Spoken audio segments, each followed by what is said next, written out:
Для мониторинга цен заходим на сайт по ссылке в описании и смотрим в магазине 220 вольт.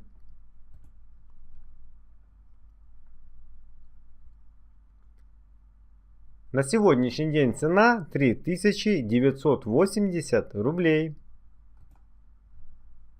В магазине все инструменты.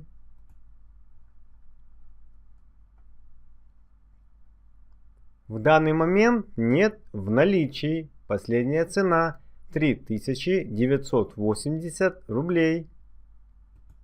Вы смотрели канал «Сравнение цен на инструменты».